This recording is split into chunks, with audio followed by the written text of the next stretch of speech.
You're listening to In My Humble Opinion with Charles Lewis and Maxilia Robinson. Only on 101 Jams.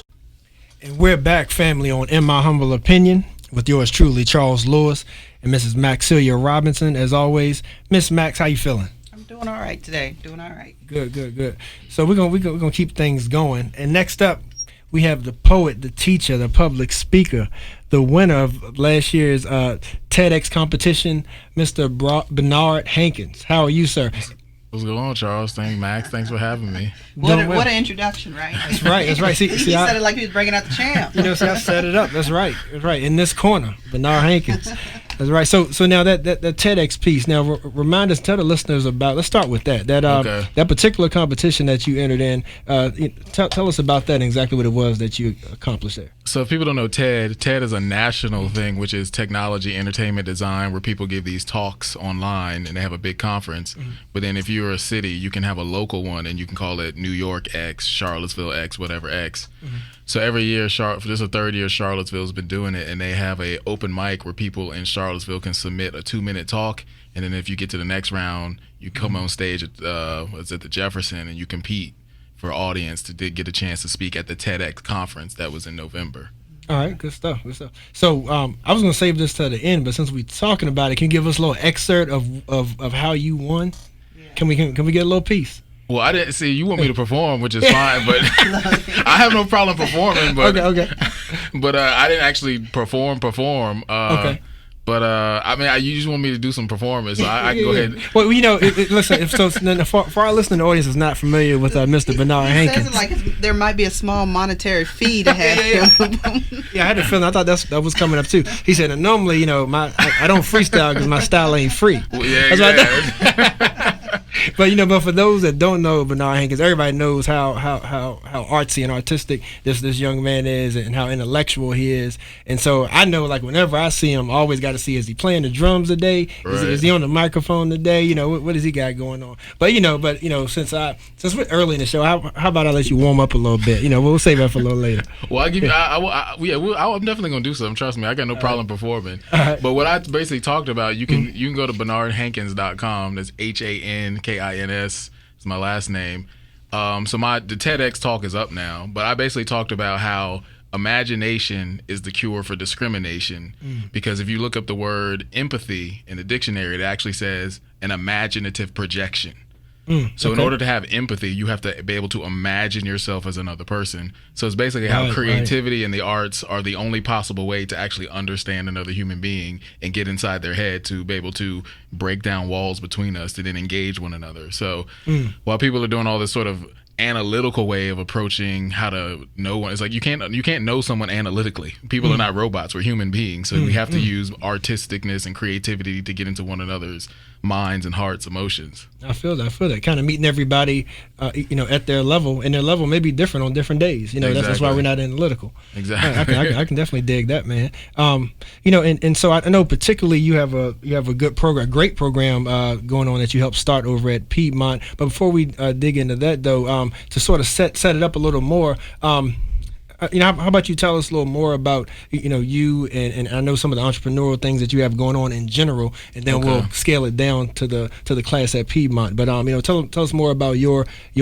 organization and the different things that you do around town. Particularly I know you do a lot with the Tom Tom Festival, things like that. Yeah, so just give us a little background of your history. Yeah. Well, yeah, I came up here in 2000, UVA Architecture School, graduated 2004. Stuck around, so since then been doing concerts, poetry, filmmaking, working with Lighthouse, doing different camps on my own with beats and rhymes with kids. So I work a lot with kids, mainly Lighthouse mentorship. Me and my friend Daniel Garner and his wife Michelle, they live in Lynchburg, Virginia now, but when they were here in school, we started something called Cypher, which is our company, and you can go to cypherideas.com if you want to check that out. So we basically, using what I just said, creativity is human. And so we use that human aspect to drive business. So the idea, if you have wordplay, why can't that drive a creative brainstorm session? Why just come in the room and say, okay, let's come up with some ideas? But why not use hip hop as a way to do wordplay to get you to the end goal? Yeah. So we brought a lot of that to Tom Tom. We planned a bunch of events. I've been working with Tom Tom since the beginning, just planning events or performing.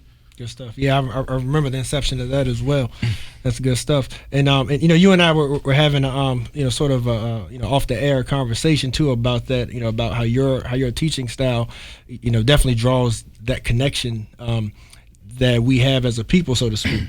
So a lot of times when it comes to achievement gaps and things like that, we find that some our youth aren't reached sometimes because we're not like being very teachable, so to speak, right. Like we're not relating, on their level in the way that they understand, and we're not, their education isn't interactive, and as a people, we seem to be a lot more interactive, like side of our brain that we like to use is right. the one where we're musical, we're dancing, right. like we're up, moving and not sitting still in right. a desk all day. So, so how did you get the passion for that, man? Like to do this style of teaching and use hip hop, in so many forms? I guess for me, everything goes back to what I talk about as identity. Knowing who you are then gives you the confidence to do what you want to do in the world. So to me, that applies to everybody. So when I see people who are good at something and I'm like, yo, that's who you are. Like when I see you come alive, I'm like, that's what you're supposed to be. I have this whole poem called God's Hard Drive. I would do the whole for you, but it's like 3 minutes. You can go to my website and check it out. But it's like when I see kids who have a natural gift and they're not allowed to be, I'm like, what is wrong? What is wrong with people who are trying to make you do something that you aren't supposed to be doing? So I have a passion, you could say, a passion for people being who they are authentically supposed to be. And that's how you change the world. You let people be who they're supposed to be rather than trying to force them to conform to this ideal of diversity. Just let people be diverse. We are diverse. Just let us be. Yeah. That's deep, man. That's deep. So the Piedmont class, tell us about how this came to be. Okay. So yeah, Piedmont does what's called Kids College, and this is actually the first I ever heard of it. So there's a woman, Miriam Rushfin, she puts it all together. They've got this whole booklet. I think it's over 90 camps, 90 academies going on throughout the summer. And so I got in contact with her, and so I'll be doing a few this summer. I actually did one last week in conjunction with them and Computers for Kids. And that goes into what I was talking about, this camp I did called Rhyme and Design, which is based on the idea if you're a hip hop genius who can come up with words, why can't that translate to branding and marketing? Somebody's got to make Facebook, somebody's got to make Snapchat, and if you're a kid who's already developing words, put you in the boardroom and let you be the millionaire rather than people who come up with these generic names. Kids are geniuses. So I did that last week, and the kids work with 2 entrepreneurs. And at the end of the week, they presented to the entrepreneurs some logos, some taglines, some jingles they recorded on the radio, just like you guys doing here.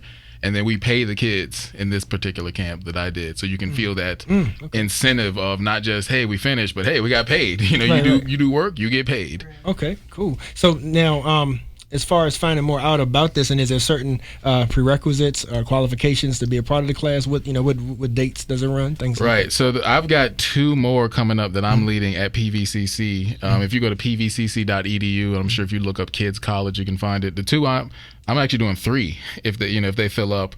One is called You're the Producer. One is called In the Spotlight, and one is called Create Your World. And the first one is about making commercials, and the second 2 are about hip hop, poetry, rap, freestyle.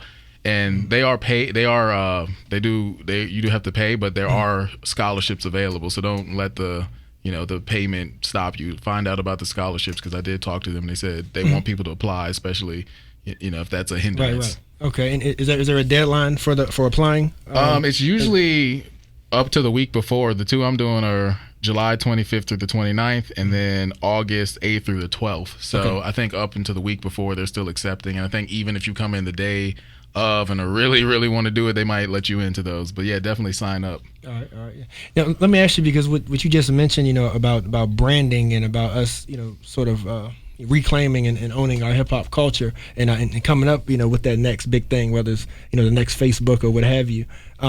Did you happen to hear Jesse Williams at the BET Awards? Have you heard about that speech? I did not. I've seen everybody post, but I actually did not hear the actual speech. Right, got you. And so we actually played that at the top of the show because it was so powerful. And one of the things that stood out, and you brought it to my recollection, is that he said that we used to pray with brands on us. Now we pray to have brands on us. Interesting. And I mean that's deep. So and you being a hip hop head, I mean, like man, where do we go? Like, what would be your synopsis right now, or even the evolution, because things seem to happen in cycles. Like generations tend to repeat themselves when it comes to style. But hip hop, though, man, and just more of your introspective look at where hip hop is now versus with the hip hop you grew up on. Like, what's your opinion of it, and where do you see it going? Because I see you as more of the socially conscious, style. Love it. Like, so can you dig the mainstream hip hop now, and do you see it going back to maybe what we grew up on? I honestly don't listen to the radio a lot. I kind of hear a lot through with the kids I work with and just in passing. And I think everybody, whatever you grew up with, like I was talking to someone recently, it's like, everybody thinks their music was the best. They're going to, criticize what's now. So I think you can get into that mindset. So I've been trying to check that in myself and be like, I don't want somebody to comment on what I like. But I think for me, it goes back to what I said about authenticity. I think the best creativity comes when you are truly being yourself. Yeah. But you see a lot of the kids I work with, the first thing yo, I got this gun and I got this. I was like, do you really believe that? No, it's just like a parrot. They say that because they have no one to like be an example to be like, you could actually talk about computers if you wanted to. Yeah. So I rap about the stuff that I like. I feel completely unauthentic coming in and be like, I got this gun. It's like, I don't have a gun. Like, if I had a gun, I'd rap about it, but I don't.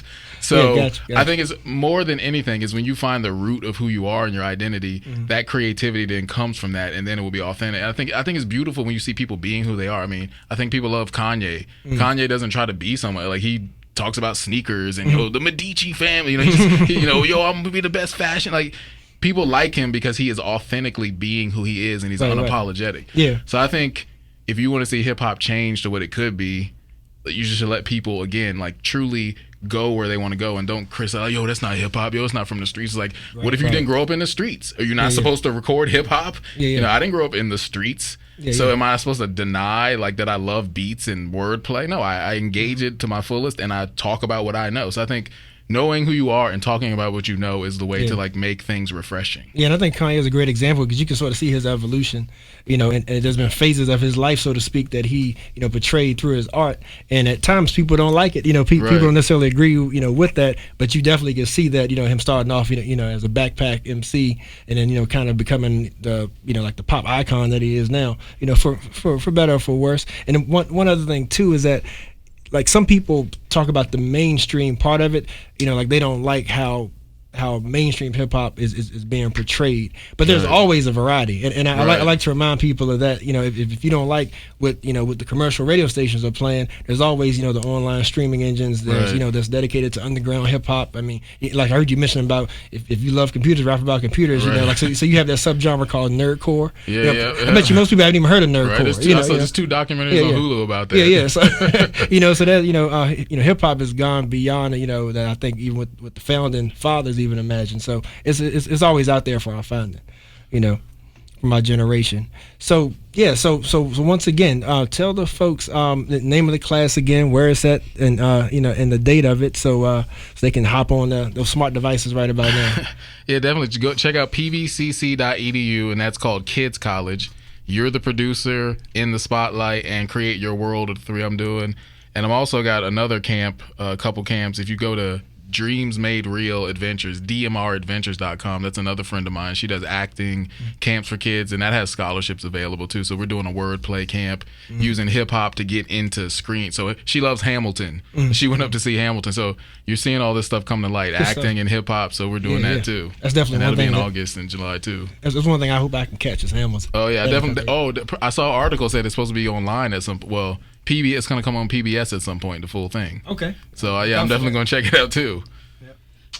I just had a question out of curiosity. Do any of the local schools ever get you involved outside of PVCC? Like, do the grade schools get you involved? I have done a variety of camps or little one-off things. Okay. And my friend Chance, he works at Albemarle. They have a great thing called the A3 House, Alternative Arts Albemarle. It's like a music studio in there, and kids come in. But yeah, I'm definitely trying to get in the school system too as much as possible to get this whole rhyme and design aspect in there. Okay. Well, Bernard, thanks again, man. We got like 30 seconds left, but for you, I will push it over the limit. Right. Give us some flavor, bro. Come on, man. Give us something you've been working on. This isn't freestyle, but this is one of my more recent poems. This is called Creation Cremation. All right. People are afraid to think outside of the box because they think if they do, they may have to lay outside in a box. Homeless in hunger, longing no longer for surprises or cereal prizes found deep inside of the box. Only concerned with the facts, like the nutrition ones found on the side of the box. Putting dreams, imagination, and play on delay. Forgetting one day that they will lay. Cremated into a sugary powder substance. Dead inside of a box. My man. Appreciate you, brother. Keep up the great work. Thank you. And keep being a blessing. Thank you. All right, and once again, that was Bernard Hankins, and y'all definitely stay tuned with that brother. Check him out. Always got great things from the hip hop culture and applying it in so many beneficial ways. So this is In My Humble Opinion. We'll be right back at it.